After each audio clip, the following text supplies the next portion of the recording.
कैसे हैं आप लोग। जैसे कि हम लोग हिंड ब्रेन के बारे में बात करें तो हिंड ब्रेन में हम लोगों ने 3 पोर्शंस पढ़े। 3 पोर्शंस में थे पॉन्स फेरुलाई, सेकंड हमारा पोर्शन था सेरिबेलम, और जो आज हम थर्ड बात करने वाले हैं वो है मेडुला ऑब्लिंगेटा। लास्ट 2 वीडियोस में मैंने जो डायग्राम बना रखा था तो उसमें आप लोगों को मेडुला ऑब्लिंगेटा का जो डायग्राम था वो तो याद होगा, किस टाइप से एक उभार था और उभार में एक ट्यूब लाइक जो स्ट्रक्चर थी, वो ट्यूब लाइक स्ट्रक्चर क्या थी, मेडुला ऑब्लिंगेटा। मेडुला ऑब्लिंगेटा आगे जाके किसके अंदर खुल रही थी, स्पाइनल कॉर्ड के अंदर खुल रही थी। तो इस टाइप से आपको डायग्राम जो मैंने फर्स्ट डायग्राम जब ब्रेन का बनाया था तब आपको ध्यान में होगा।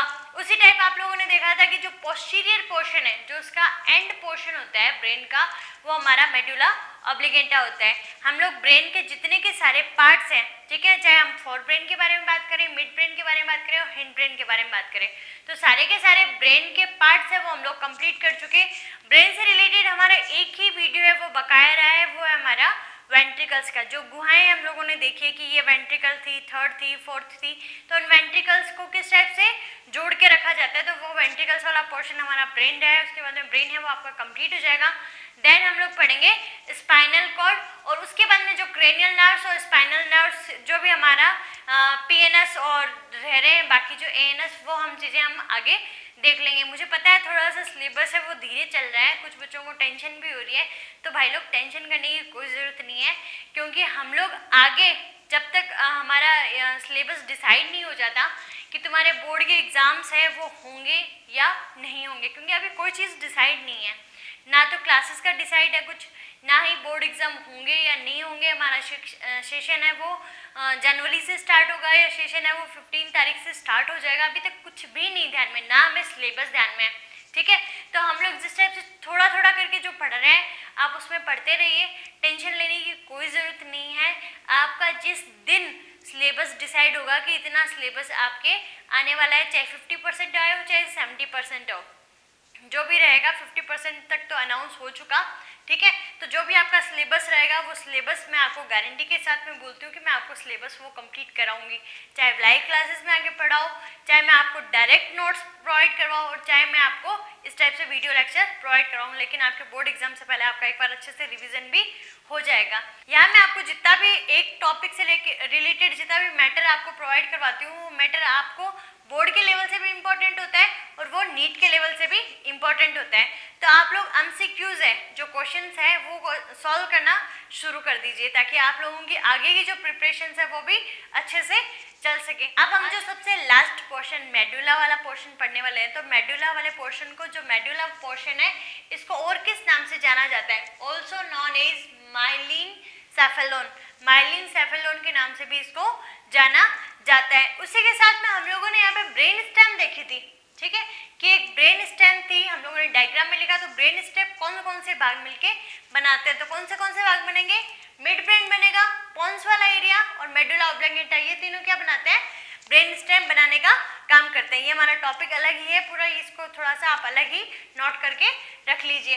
तो ये हमारा जो मेडुला वाला पोर्शन है, ये हमारा posterior part of hind brain, hind brain का पोस्टीरियर पार्ट होता है। चाहे हम बात करें कि ब्रेन का भी ये क्या रहेगा, पोस्टीरियर पार्ट रहेगा, मतलब पश्चिमी हिस्सा रहेगा, जो लास्ट में सबसे पाया जाएगा। डायग्राम में आप लोग ध्यान में रखिए, डायग्राम ध्यान में रहेगा उतनी थ्योरी आप अच्छे से लिख सकते हैं, ठीक है।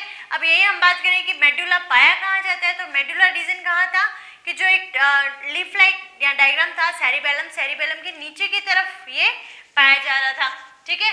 तो ये सेरिबेलम के नीचे की तरफ उपस्थित होगा, अनुमस्तिष्क के नीचे की तरफ पाया जाएगा। इसकी शेप कैसी होगी, ट्यूबुलर एंड सिलेंड्रिकल, मतलब नलिकाकार और बेलनाकार इसकी संरचना पाई जाती है। उसके बाद हम बात करें कि इसकी कैविटी है, इसकी जो गुहा है, उस गुहा को क्या कहते हैं, मेटासील कहा जाता है। इसकी गुहा को क्या कहा जाता है, मेटासील कहा जाता है, ठीक है। फिर यहाँ पे जो मेडुलरी रीजन है, तो मेडुला रीजन हमने कहा कि जो पूरा का पूरा हमारा ब्रेन है, वो ब्रेन किस में कवर्ड है, क्रेनियम में, हमारी जो खोपड़ी बोला जाता है, कपाल जिसको कहा जाता है, उसके अंदर ये कवर रहती है, ठीक है, कवर्ड रहेगी। लेकिन उसमें पीछे की तरफ एक छिद्र बताया था मैंने, एक बड़ा सा पोर पाया जाता है, बड़ा सा जो छिद्र पाया जाता है, जिसको हम कपाल का महारंध्र या फोरामेन ऑफ स्कल कहते हैं। अब यहाँ पे आपके लिए क्वेश्चन है जो मेरे को कमेंट सेक्शन में आंसर करना है कि फोरामेन ऑफ स्कल है उसका नाम क्या है। जो मैंने आपको जब स्केलेटन सिस्टम पढ़ाया था ना, उसके स्कल टॉपिक में पढ़ाया हुआ है, तो आप लोग वहाँ से रिविजन कर सकते हैं, ठीक है। तो ये आप मेरे को आंसर करेंगे। तो ये इसके थ्रू, इस छिद्र के थ्रू कनेक्टेड रहेगी किससे, स्पाइनल कॉर्ड से, ठीक है। तो मेडुलरी रीजन आगे जाके किससे जुड़ जाएगा, स्पाइनल कॉर्ड से कनेक्टेड रहेगा, ठीक है। उसके बाद हम बात करें कि इसमें पोस्टीरियर कोरोइड प्लेक्सस भी उपस्थित होते हैं, जो हमारे ब्लड कैपिलरीज का जाल होता है, ब्लड रक्त केशिकाओं का जो जाल पाया जाता है, पश्य रक्तक जालक, वो कहाँ प्रेजेंट है, हमारे मेडुला रीजन में प्रेजेंट है, ठीक है। उसके बाद हम बात करें इसके फंक्शंस की, तो ये मोस्ट इंपॉर्टेंट हिस्सा है। यदि मेडुलरी रीजन को हटा दिया जाए, यदि मेडुला ऑब्लिगेटा को हटा दिया जाए तो हम लोग का जीवित रहना पॉसिबल नहीं है, क्योंकि हमारे शरीर में होने वाले जितनी भी इनवॉलेंट्री एक्टिविटीज है, मतलब कि हमारी जितनी भी अनैच्छिक क्रियाएं जिन पे हमारा कोई कंट्रोल नहीं है, उन सबको नियंत्रण करने का काम है वो किसके पास में है, मेडुला ऑब्लिंगेटा के पास में। देखते हैं हम लोग कैसे हैं। It is the most important part of brain which controls all the involuntaries activities, मतलब कि सारी की सारी अनैच्छिक क्रियाओं का नियंत्रण है हमारे शरीर की, वो किसके पास में है, मेडुला ऑब्लिगेटा के पास में, ठीक है। अब ये किस टाइप से कंट्रोल करता है, तो यहाँ पे देखो मैंने फर्स्ट सेंटर लिखा है, कार्डियक सेंटर। कार्डियो वर्ड हम लोग हार्ट के लिए यूज करते हैं, तो कार्डियक सेंटर, ठीक है। उसके बाद हम बात करें रेस्पिरेटरी सेंटर, उसके बाद में हमारे वैसोमोटर सेंटर। तो कार्डियक से तो आपको डायरेक्ट समझ में आ गया कि हमारी हार्ट बीट है जिसपे हमारा कोई कंट्रोल नहीं है, तो हार्ट बीट को कंट्रोल करने का काम किसके पास में है, मेडुला के पास में, ठीक है। फिर हमारी जो ब्रीथिंग है, ठीक है, हम O2 ले रहे हैं, CO2 छोड़ रहे हैं, जो हमारी ब्रीथिंग प्रोसेस है उस पर भी रेस्पिरेटरी सेंटर किसके पास है, मेडुला के पास। फिर वैसोमोटर सेंटर, वैसो का मतलब होता है वेसल्स, हमारे जो वेसल्स है ना, वेंस और हमारी आर्टरीज, धमनी और शिराएं, वो किस टाइप से संकुचित हो रही है और किस टाइप से फैल रही है, उनका कॉन्ट्रैक्शन हो गया और उनका रिलैक्सेशन हो गया, वो भी सेंटर है, वो किसके पास में, मेडुलरी रीजन के पास में। तो मोटा मोटी हमारा जितना भी इनवॉलेंट्री एक्टिविटीज है हमारी बॉडी में, वो सारी की सारी कौन कंट्रोल कर रहा है, मेडुला ऑब्लिंगेटा, ठीक है। उसके अलावा हमारी बॉडी में पाई जाने वाली मेटाबॉलिक एक्टिविटीज में रेस्पिरेटरी और ये सर्कुलेटरी, ये सिस्टम में मेटाबॉलिक एक्टिविटीज में आते हैं, क्योंकि मेटाबॉलिक रिएक्शंस इसमें होती है। लेकिन यहाँ पे और जो चीजें हैं वो ये हमारे डाइजेस्टिव सिस्टम से रिलेटेड, पेरिस्टालसिस इन एलिमेंट्री कैनाल, आहार नाल में पाया जाने वाली क्रमानुकुंचन गतियां हम लोगों ने आपको पढ़ाई भी है, तो आप लोग को ये चीज समझ में आ गई होगी किस टाइप से हम भोजन निगलते हैं तो वो हमारे अमाशय तक पहुंचता है, हमारे स्टमक तक पहुंचता है, तो उसमें किस टाइप से क्रमानुकुंचन पेरिस्टालसिस मूवमेंट है वो प्रेजेंट होता है, ठीक है। फिर गैस्ट्रिक सिक्रेशन, जठर रस का स्रावन, गैस्ट्रिक जूस है वो हमारे स्टमक में रिलीज होता है, तो उसका सिक्रेशन है वो भी किससे कंट्रोल होगा, मेडुला वाले पोर्शन से होगा, ठीक है। यहाँ पे जो आपका क्वेश्चन होगा, बोर्ड के लेवल का क्वेश्चन रहेगा, वो यही रहेगा, कंप्लीट ये नहीं कहेंगे कि भाई मेडुला ऑब्लिगेटा के बारे में कंप्लीट बता दो, हिंड ब्रेन के बारे में कंप्लीट बता दो, ठीक है। सेरिबेलम और सेरिबेलम से फिर भी क्वेश्चन पूछ सकते हैं इस टाइप का, लेकिन यहाँ पे क्या पूछेंगे कि आपका कार्डियक सेंटर कहाँ है, आपका रेस्पिरेटरी सेंटर कहाँ है, ठीक है, वैसोमोटर सेंटर कहाँ है, आपकी इनवॉलेंट्री एक्टिविटीज को कंट्रोल करने का काम किसके पास है, जो वॉलेंट्री ऐच्छिक क्रियाएं हैं उनको कंट्रोल करने का सेंटर है वो कहाँ पे, ब्रेन स्टेम कौन कौन से भागों से मिलके बना होता है। तो हर लाइन में क्वेश्चन ढूंढने की कोशिश कीजिए, ये क्वेश्चन ही आपको माइंड को शार्प करने के लिए, ठीक है। जहाँ लाइन से क्वेश्चन आपको समझ में नहीं आता, आप मेरे को कमेंट सेक्शन में पूछ सकते हैं, आप मेरे को किसी भी माध्यम में, जो जितने भी प्लेटफॉर्म पे मैं एक्टिव रहती हूँ, तो वहाँ पे आप मेरे को आंसर करने के लिए बोल सकते हैं, ठीक है। तो यहाँ पे आपको मेटाबॉलिक एक्टिविटीज समझ में आ गई होगी। उसके बाद में हमारे जो रिफ्लेक्स एक्शन होता है, प्रतिवर्ती क्रियाएं होती है, तो रिफ्लेक्स एक्शन में हम लोग बात करेंगे कि रिफ्लेक्स एक्शन मतलब जो वापस हमें मैसेज मिलेगा, ठीक है, बाहर से कुछ भी है तो उसका मैसेज मोटर के थ्रू आ रहा है, मोटर नर्व के थ्रू आ रहा है। जैसे मैंने एग्जांपल दिया था कि मैंने यहाँ पे कील चुबाना शुरू किया, ठीक है, तो यहाँ से मैसेज जो वापस आएगा, ठीक है। तो उसको कौन कंट्रोल कर रहा है? उसको ब्रेन कंट्रोल कर रहा है या उसको स्पाइनल कंट्रोल कर रहा है? हम दो टाइप के नर्व्स पढ़ेंगे, क्रेनियल नर्व्स और स्पाइनल नर्व्स, ठीक है। तो ये किसको कंट्रोल करेगा? क्रेनियल रिफ्लेक्स एक्शन को, ठीक है, मतलब कपालीय प्रतिवृत्ति क्रियाओं को कौन कंट्रोल करेगा? Medulla oblongata. अब कैसे कंट्रोल करेगा? लाइक हम लोग अभी दिवाली की सफाई चल रही है, तो दिवाली की सफाई में हम लोग डस्ट में काम करते हैं, ठीक है। अब डस्ट से हम लोग का क्या होता है, थोड़े से सेंसिटिव होते हैं कि डस्ट हमारी हल्की सी नाक में गई तो हमें छींकना शुरू कर देते हैं ना, ठीक है। तो स्नीजिंग जिस पे हम लोग का कंट्रोल नहीं है, स्नीजिंग छींक आनी है तो आनी है। कई बार ऐसा होता है मजाक मजाक में फ्रेंड्स होते हैं वो छींक को रोकने की कोशिश करते हैं कि कोई छींक रहा है और उसको रोकने की कोशिश किया, लेकिन वो गलत होता है, ठीक है। तो स्नीजिंग है, उसका कंट्रोल किसके पास में है?